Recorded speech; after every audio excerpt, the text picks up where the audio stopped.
The tiny piece of skin that caught a killer, the new detectives. There are crimes that feel personal, born out of anger, jealousy, or long simmering conflict. And then there are crimes that feel impossible to prepare for, violence that appears without warning, in places meant to feel safe, carried out by people no one sees coming. This story lives at the intersection of both. It begins with ordinary days, a quiet neighborhood, a routine morning, a house that looks exactly as it should, and then a phone call that doesn't get answered, a door that isn't locked the way it always is.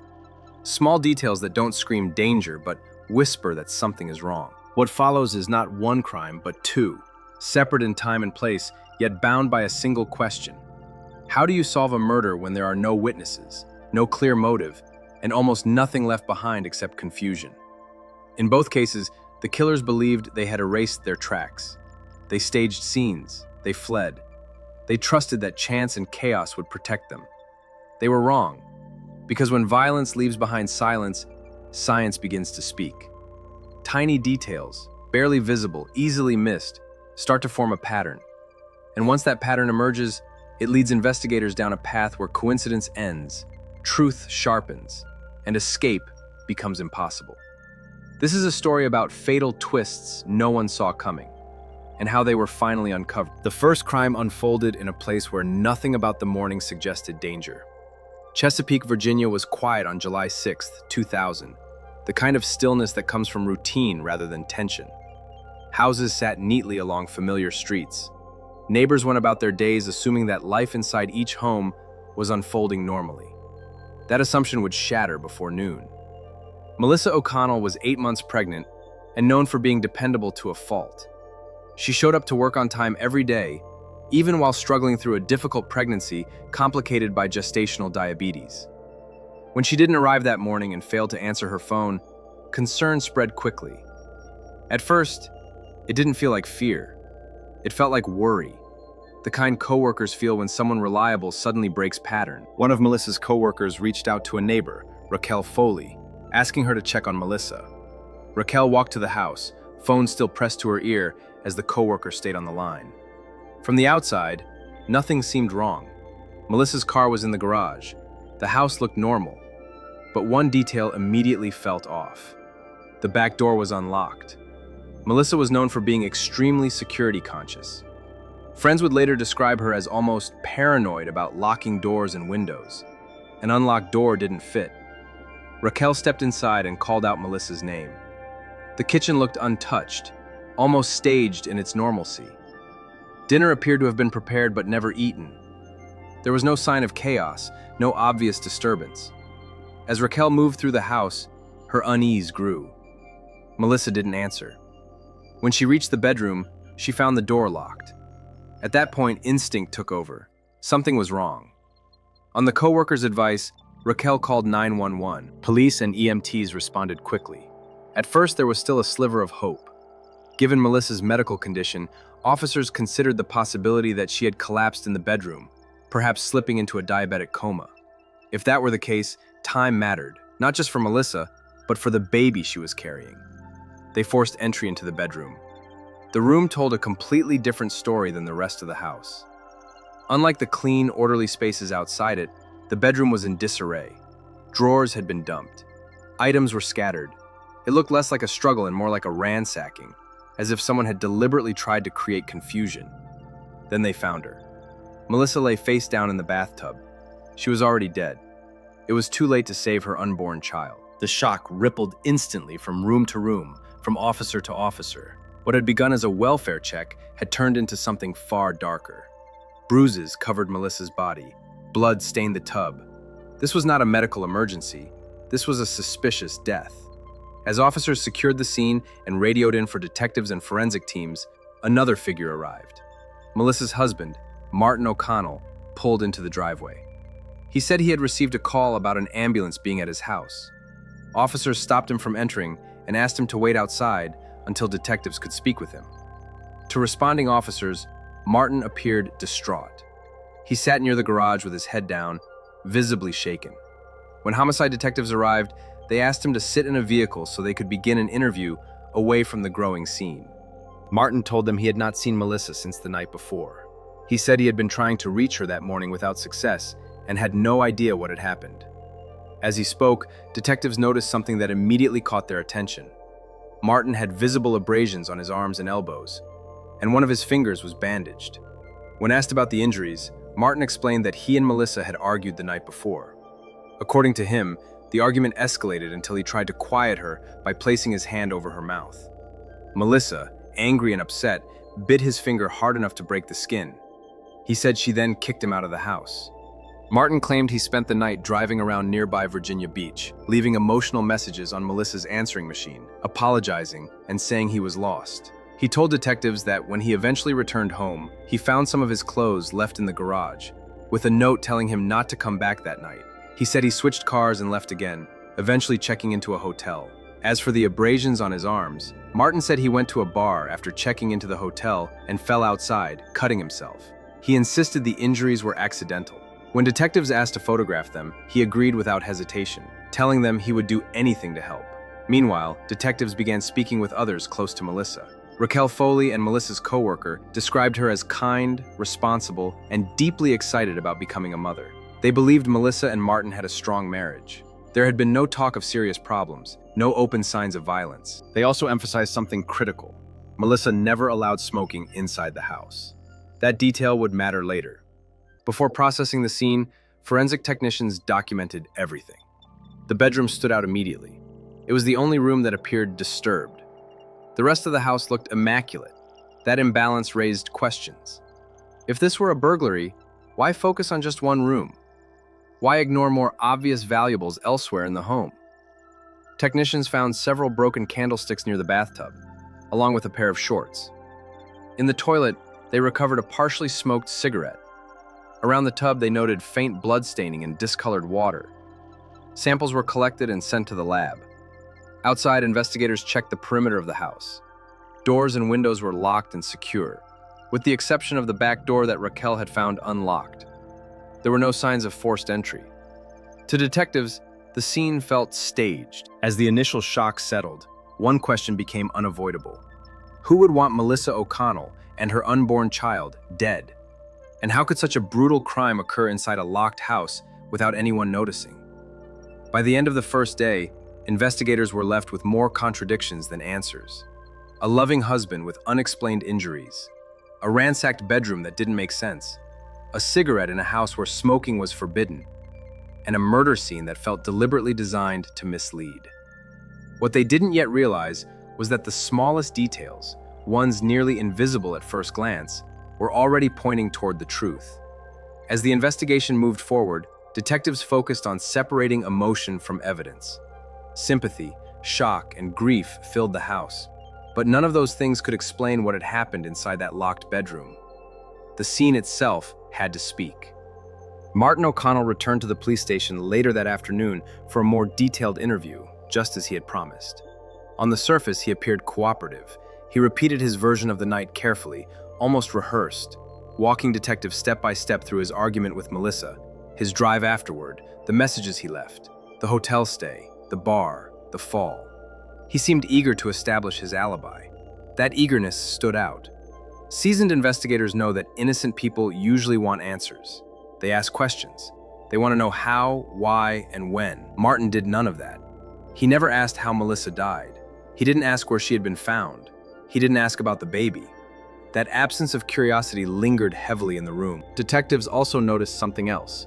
Small details in Martin's story shifted slightly each time he told it. Times blurred.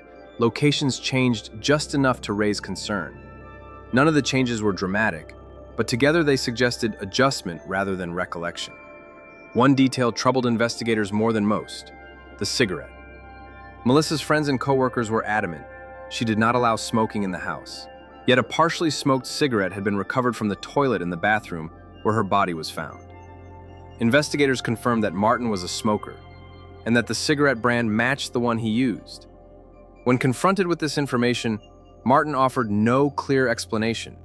He appeared tired, frustrated, and emotionally drained. As the interview pressed on, his cooperation faded. Eventually, he said he was exhausted and wanted to go home. He agreed to return the next morning and consented to a polygraph examination. But something about the case still didn't fit. Investigators hoped the autopsy would clarify what the scene could not. Dr. Leah Bush led the examination. What she found removed any remaining doubt about the nature of Melissa's death. Her body showed extensive bruising and scratches across multiple areas. These were not minor injuries. They indicated significant blunt force trauma. Defensive wounds revealed that Melissa had fought back. She had struggled not only to save herself, but to protect her unborn child. The cause of death was strangulation. That finding was crucial. Strangulation is not accidental. It requires sustained pressure and close contact. It is a deeply personal form of violence. Dr. Bush explained that the injuries to Melissa's neck were consistent with hands being used to restrict her airway. This wasn't a momentary loss of control. It was prolonged and deliberate. Detective Downing asked Dr. Bush to evaluate Martin's claim about the bite on his finger. According to Martin, Melissa bit him when he placed his hand over her mouth during their argument downstairs. Dr. Bush disagreed. The location and severity of the bite told a different story. It was consistent with someone trying to silence another person, to stop screams. The damage to Martin's finger suggested panic and desperation, not anger. Melissa had bitten him in a fight for her life. As evidence accumulated, Martin's explanation began to collapse. Still, detectives faced a critical problem. They could not yet prove where the attack happened. Martin claimed the confrontation occurred in the living room. If that were true, there should have been blood there. There wasn't. Investigators returned to the house for a second, more meticulous search. This time, they moved slowly, methodically, scanning areas that might have been overlooked the first time. In the upstairs closet near the master bedroom, they noticed something almost invisible, tiny specks along the door frame and floorboard. Blood. It was so minimal it had been missed earlier. The closet itself looked undisturbed, which made the discovery even more significant. This wasn't the scene of a staged burglary. It was the original point of violence. Technicians removed sections of carpet, pieces of wallboard, and floor materials from the closet area. Everything was carefully packaged and sent to the forensic lab. Investigators now believe the attack began upstairs, not downstairs as Martin claimed. This discovery changed everything. If the struggle occurred in the closet, Martin's timeline unraveled. His story placed the argument in the living room, where no blood existed. Forensics was now telling a different story, one rooted in physical truth rather than explanation. Detectives obtained a search warrant to collect biological samples from Martin. Blood, hair, and DNA were taken for comparison. At this point, Martin was still not under arrest. Legally, he was free to leave, and soon he did. Before the promised polygraph could be conducted, Martin left Virginia. Friends later told investigators he had gone to Florida to stay with relatives. Technically, he had committed no crime by leaving. But in the context of the investigation, his departure was deeply suspicious. Back at the lab, results began to arrive. DNA examiner B.J. Blankenship analyzed the blood recovered from the closet carpet. One sample matched Melissa. Several others were mixtures, containing both Melissa's and Martin's blood. That meant they were together when the blood was shed. It directly contradicted Martin's version of events. Then came a discovery that left no room for doubt. While examining the carpet fibers under a microscope, Blankenship noticed a tiny red fragment near one of the bloodstains. It wasn't fabric. It wasn't debris. It was skin. The ridge detail was visible, meaning it came from the palm, sole, or finger. Investigators immediately checked Martin's injuries. His bitten finger matched perfectly. The evidence now told a complete story. The fight began upstairs. Melissa resisted. She bit Martin while he tried to silence her. Blood from both of them was deposited in the closet. The scene was later manipulated to look like a burglary. Her body was moved to the bathtub. Martin had lied. As detectives built their case, they learned more about Martin's life away from home. Friends described him as reluctant about becoming a father. Family life didn't fit the lifestyle he wanted. That tension, combined with mounting pressure and responsibility, began to look like motive. By the time the forensic picture was complete, investigators no longer asked if Martin was involved. The question had become how long he thought he could outrun the truth. And soon, that question would be answered. With the forensic evidence finally aligned, investigators moved quickly. The story Martin O'Connell had carefully constructed could no longer withstand scientific scrutiny. Blood evidence placed him with Melissa at the exact location where the attack began. The skin fragment tied directly to his injured finger erased any remaining ambiguity. The scene was no longer open to interpretation. It was reconstructed, step by step, through facts that could not lie. Still, Martin was no longer in Virginia. Detectives confirmed that he had fled to Florida, staying with relatives. Because he had not yet been charged, leaving the state was not illegal. But timing matters, and his disappearance spoke volumes. Chesapeake police contacted authorities in Florida and began coordinating surveillance. Weeks passed with no clear opportunity to take him into custody. Then, investigators made a strategic move. A Florida deputy contacted one of Martin's relatives under the pretense of following up on a property damage report Martin had supposedly filed. The ruse worked.